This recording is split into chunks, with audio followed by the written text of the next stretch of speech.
बिस्मिल्लाहिर्रहमानिर्रहीम। इस वीडियो में हम लॉज ऑफ एक्सपोनेंट्स को डिस्कस करेंगे। लॉज ऑफ एक्सपोनेंट्स को डिस्कस करने से पहले हम ये डिस्कस करते हैं कि एक्सपोनेंट क्या है। यहाँ देखिएगा ध्यान से, ये है -4a²। 2 पावर को स्क्वायर कहा जाता है और 3 पावर को क्यूब कहा जाता है। तो यहाँ 2 पावर है, स्क्वायर लिखा, और ये है 7। ये मैंने 2 अलग टर्म्स लिखी हैं। अब हम देखते हैं कि ये -4 क्या है। -4 कहलाएगा कोफिशिएंट। a जो कि एक वेरिएबल है, ये है बेस, और इस पे 2 जो मौजूद है ये कहलाएगा एक्सपोनेंट, या आप इसे कह सकते हैं इंडेक्स ऑफ द पावर, या आप शॉर्ट में इसे सिर्फ पावर भी कह सकते हैं। और ये है एक कांस्टेंट। आपको बेस और एक्सपोनेंट के हवाले से तो समझ आ गया, लेकिन सवाल ये पैदा होता है, what is the difference between a constant and a coefficient. Coefficient और कांस्टेंट में क्या फर्क है। अगर ये विद वेरिएबल है तो ये कहलाएगा कोफिशिएंट, ये है विदाउट वेरिएबल तो ये कहलाएगा कांस्टेंट। अब आपको ये बात मालूम है कि एक्सपोनेंट पावर को या इंडेक्स ऑफ द पावर को कहते हैं। हम इसके लॉज को डिस्कस करेंगे। आते हैं लॉज की तरफ। पहला लॉ क्या है, law of product of a power. Product का मतलब 2 टर्म्स आपस में या 2 से ज़्यादा टर्म्स आपस में मल्टीप्लाई कर रही हों। तो आप देखेंगे कि ये लॉ हमें क्या बता रहा है, ये एक प्रोडक्ट है और इनकी पावर्स को हम क्या करेंगे, जब बेस सेम हो और वो मल्टीप्लाई हो तो उनकी पावर को आपस में ऐड कर दिया जाता है। जैसे हम सिंप्लीफिकेशन के हिसाब से देख लेते हैं, एक क्वेश्चन सिंप्लीफाई करके देखते हैं। यहाँ पे फॉर एग्जांपल मैं कहूँ कि 2 पावर 2 मल्टीप्लाई बाय 2 पावर 3। हम इसे सॉल्व करके चेक करते हैं कि क्या आंसर आएगा। हम देखेंगे कि यहाँ बेस सेम है तो पावर ऐड हो जाएगी, तो क्या लिखेंगे, 2 पावर यहाँ 2 + 3, और 2 पावर 3 का मतलब क्या हो जाएगा, 2 पावर 5। 2 पावर 5 का मतलब 2 को 5 टाइम्स मल्टीप्लाई किया जाएगा। 2 times 2 is 4, 4 times 2 is 8, 8 times 2 is 16, and 16 times 2 is 32। अब हम यहाँ लिखेंगे कि इसका आंसर आया 32। तो हमने क्या सीखा कि जब बेस सेम हो तो पावर को ऐड कर दिया जाता है। क्या ये बात सही है, इसे भी समझ लेते हैं। हम ऐसा करते हैं कि दोनों को अलग अलग सिंप्लीफाई करने की कोशिश करते हैं। जैसे यहाँ देखिएगा तो ये क्या बनेगा, ये है 2 power 2, 2 power 2 multiply by 2 power 3। 2 power 2 का मतलब 2 टाइम्स 2 इज 4, और फिर हम देखेंगे कि 2 पावर 3 का मतलब क्या है, 2 times 2 is 4, and 4 times 2 is 8। यहाँ आपने एक बेसिक पॉइंट जहन में रखना है कि अगर लिखा है 2 पावर 3 तो आप 2 को 3 से मल्टीप्लाई नहीं करते। पावर का मतलब है कि वो नंबर उतने टाइम्स मल्टीप्लाई हो रहा है, यानी 2 टाइम्स 2 जो है वो 3 टाइम्स मल्टीप्लाई हो गया। जैसे 2 times 2 is 4, and 4 times 2 is 8। तो हम यहाँ क्या लिखेंगे, 8, और 8 टाइम्स 4 इज 32।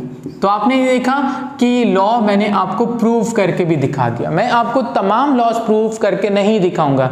ये 32 है, जब हमने बेस सेम लिखी और इनकी पावर को ऐड किया और फिर सिंप्लीफाई किया तो आंसर 32 आया, और जब हमने डायरेक्ट सिंप्लीफाई किया, ये लॉ अप्लाई नहीं किया, तो तब भी आंसर 32 आया। तो ये इसे प्रूव कर रहा है कि ये भी 32 और ये भी 32। इट मीन्स के जब बेस सेम हो तो और वो आपस में मल्टीप्लाई हो तो उनकी पावर को हम ऐड कर सकते हैं। सेकंड लॉ हमें क्या कह रहा है, law of power of a product. अब हम कहेंगे कि एक प्रोडक्ट है और उसकी पावर है, ये प्रोडक्ट है, ए और बी आपस में मल्टीप्लाई करेंगे, एक प्रोडक्ट है और इसकी पावर दी जा रही है। देखें जो वर्ड लिखा है उसी के मुताबिक वो लॉ होता है, आप उसको थोड़ा वर्ड्स के हिसाब से समझने की कोशिश करें।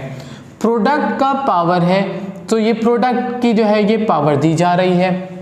हमने क्या कहना है कि जब ये होल पावर है, it means that this power will be applied on both of the basis, दोनों बेसिस पे हम इसको अप्लाई करेंगे। जैसे हम क्या कहेंगे, ये बेस है a power n multiplied by b power n, दोनों पे अप्लाई हो गया। The next law is law of power of a power. Power of a power यानी पावर पे एक और पावर दी जा रही है, यानी एक्सपोनेंट का भी एक्सपोनेंट दिया जा रहा है। सिंपल है, जब किसी बेस पे 2 दफा एक्सपोनेंट दिए जाएं तो वो दोनों एक्सपोनेंट्स आपस में मल्टीप्लाई हो जाते हैं। फिर है law of quotient of powers. Quotient किसे कहते हैं, जब हम डिवाइड करते हैं और डिवाइड करने से जो आंसर आता है उस आंसर को कोशेंट कहा जाता है। जैसे फॉर एग्जांपल मैं आपके सामने डिवाइड करूं तो हम कहेंगे कि हम 8 को जब 2 से डिवाइड करेंगे तो हम क्या कहेंगे, आंसर क्या आएगा 4, और यहाँ देखें ये 4 कहलाएगा कोशेंट। हम कह रहे हैं कि law of quotient of powers, quotient से आपको समझ आ रहा है कि डिवाइड हो रहा है, तो हम यहाँ देखें कि a power m is divided by a power n। आपको मालूम है कि जब डिनोमिनेटर में लिखा जाता है तो उसका मतलब डिवाइड है, तो हम कहेंगे कि a power m divided by a power n। तो जब ये डिनोमिनेटर में मौजूद है और ये से डिवाइड कर रहा है और बेस सेम हो तो ये माइनस होगा। यहां आप याद रखिएगा कि जब बेस सेम हो और वो मल्टीप्लाई करें तो पावर ऐड होगी, और जब बेस सेम हो और डिवाइड करें तो पावर माइनस होगी।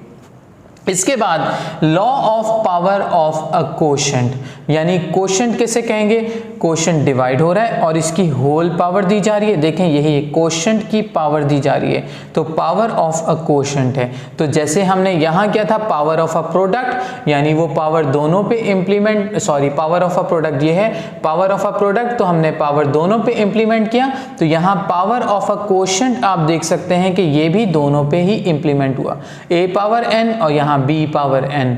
यहाँ पे ये लॉस कंप्लीट हो गए। हम छोटी सी मजीद एक बात को भी समझ लेते हैं, ये है nth रूट और ये x है, under nth root x is given.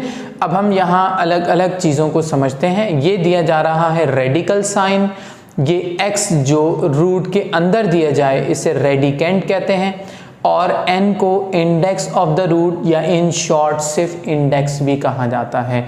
ये तमाम चीज़ें MCQs के लिए बहुत इंपॉर्टेंट है।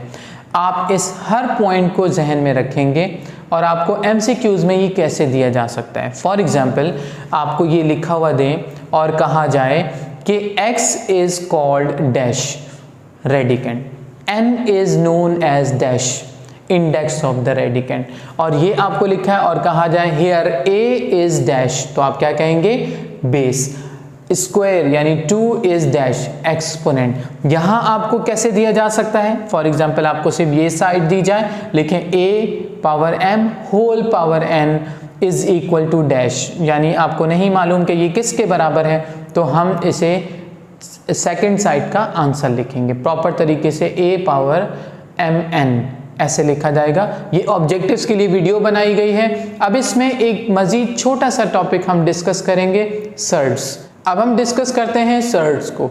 सर्ड क्या है, एक ऐसा एक्सप्रेशन जिसकी एटलीस्ट वन टर्म इन्वॉल्व करती हो किसी रेडिकल साइन को। डेफिनेशन आपके सामने लिखी हुई है, क्या है, an expression in which at least one term involves a radical sign is called a surd. यानी रेडिकल साइन किसे कहते हैं, आप देखें कि ये एक रेडिकल साइन है, ये कहलाएगा सर्ड, और यहाँ भी रेडिकल साइन दिया हुआ है, ये भी कहलाएगा सर्ड। एटलीस्ट एक टर्म पे मौजूद हो, एक से ज़्यादा भी मौजूद हो सकता है। हम अगली डेफिनेशन पे जाने से पहले इसे समझ लेते हैं। यहाँ जब कुछ नहीं लिखा तो इसका ऑर्डर 2 है। 2 का मतलब ये है कि अगर मैं इसे एक्सपोनेंशियल फॉर्म में कन्वर्ट करूँ तो ये बनेगा x पावर 1/2। इसे हम कहते हैं स्क्वायर रूट। ये है क्यूब रूट, इसका ऑर्डर है 3। अगर मैं इसे कन्वर्ट करूं तो जाएगा x पावर 3 और ये होल पावर क्या बनेगी 1/3, और आप जानते हैं 3 से 3 कैंसिल होके ये क्या बच जाएगा, x बच जाएगा। अब हम आते हैं इसकी तरफ, ये क्या है 5th रूट। फिफ्थ रूट में पावर क्या है, x पावर m, और होल पावर क्या बन जाएगी 1/5। इसे मल्टीप्लाई करेंगे 1/5 से, इसे हम क्या लिख सकते हैं, x पावर m/5 लिख सकते हैं। ये क्या है, nth रूट क्या हो जाएगा, x power 1/n। I hope आपको ये समझ आ गया होगा कि जो भी रूट है वो 1 करके उस वैल्यू को लिखा जाता है। ये कहलाता है स्क्वायर रूट। स्क्वायर रूट का ऑर्डर सेकंड ऑर्डर है, इसका थर्ड ऑर्डर है, ये फिफ्थ ऑर्डर है और इसका nth ऑर्डर कहलाता है। अब हम देखेंगे कि कोई एक ऐसी टर्म जिसमें सेकंड ऑर्डर हो और क्या कहा जाए कि टू टर्म्स ऐसी दी जाएं जिसमें से एक टर्म सर्ड हो और उसका सेकंड ऑर्डर हो, तो उसे बाइनोमियल सर्ड कहते हैं। कंप्लीट डेफिनेशन को देखते हैं, an expression of two terms in which at least one term is a surd of second order. एक टर्म ऐसी है जिसमें सेकंड ऑर्डर का है, इसे कहते हैं बाइनोमियल सर्ड। बाइनोमियल, बाय का वर्ड टू के लिए यूज होता है, बाय साइकिल, इसमें दो साइकिल हैं, दो पहिए हैं, तो आप याद रखेंगे कि बाइनोमियल से वर्ड आपको समझ आ रहा है कि इसमें दो टर्म्स मौजूद हैं और दो टर्म्स में एक ऐसी होनी चाहिए जिसका सेकंड ऑर्डर होना चाहिए, इसे बाइनोमियल सर्ड कहते हैं। ठीक है, इसके बाद हम क्या कहेंगे, ये एक बाइनोमियल सर्ड है। कोई भी बाइनोमियल सर्ड जब लिया जाता है, जैसे फॉर एग्जांपल मैं कहूँ √2 प्लस √3, यहाँ भी रूट लगा दिया, इसका हम कॉन्जुगेट कैसे फाइंड करेंगे। इसके कॉन्जुगेट का मतलब ये दरमियान में जो साइन मौजूद है, अगर ये प्लस है तो इसे माइनस कर देंगे और अगर ये माइनस है तो इसे प्लस करेंगे। यहाँ ये पॉइंट आपको जहन में रखने की जरूरत है कि जब हम बात करते हैं एडिटिव इनवर्स की, तो अगर मैं इसका एडिटिव इनवर्स लूंगा तो इसका एडिटिव -√2 -√3 बनेगा। लेकिन जब हम बात करेंगे कॉन्जुगेट की, तो हम सिर्फ मिडल साइन को चेंज करेंगे। ये अगर पॉजिटिव है तो इसे नेगेटिव कर देंगे और अगर ये नेगेटिव होता तो इसे हम पॉजिटिव कर देते। याद रखिएगा कि कॉन्जुगेट को जब उससे बाइनोमियल सर्ड से मल्टीप्लाई किया जाता है, किसी भी बाइनोमियल सर्ड के कॉन्जुगेट को उस बाइनोमियल सर्ड से मल्टीप्लाई करेंगे तो इनका स्क्वायर रूट कंप्लीटली ख़त्म हो जाएगा। कैसे कंप्लीटली ख़त्म होगा, देखिएगा, मैं लिखूंगा √2 प्लस √3 और हम इसे मल्टीप्लाई करेंगे √2 माइनस √3। आपको मालूम है कि ये a plus B into a minus B, first term square minus second term square formula बनेगा। तो अगर मैं फर्स्ट टर्म स्क्वायर करूं तो फॉर्मूला लगाने से क्या हो जाएगा 2, माइनस सेकेंड टर्म स्क्वायर करूंगा तो क्या हो जाएगा 3, क्योंकि आपको मालूम है कि स्क्वायर से स्क्वायर रूट कैंसिल हो जाता है। स्क्वायर रूट 1/2 पावर है और स्क्वायर 2 पावर है, 2 से 2 कैंसिल हो जाएगा, तो यहाँ सिर्फ 2 और यहाँ 3 बचा। आप देखें कि इसे सिंप्लीफाई करेंगे तो ये -1 आ जाएगा। इसका मतलब ये एक रैशनल नंबर बन जाता है। इसकी एक्सप्लेनेशन यहाँ है, यहाँ लिखी हुई है, product of a conjugate pair of a binomial surd is a rational number. ये ऑब्जेक्टिव के लिए इंपॉर्टेंट था, मैंने इसे अंडरलाइन कर दिया। ये ऑब्जेक्टिव के लिए इंपॉर्टेंट है, ये पॉइंट ऑब्जेक्टिव के लिए इंपॉर्टेंट है और ये भी ऑब्जेक्टिव के लिए इंपॉर्टेंट है। इसके अलावा ये भी ऑब्जेक्टिव्स के लिए इंपॉर्टेंट है। तो आई होप ये वीडियो भी आपको दूसरी वीडियोस की तरह पसंद आई होगी। मजीद वीडियोस देखते रहें, सीखते रहें, खुश रहें। अल्लाह हाफिज़।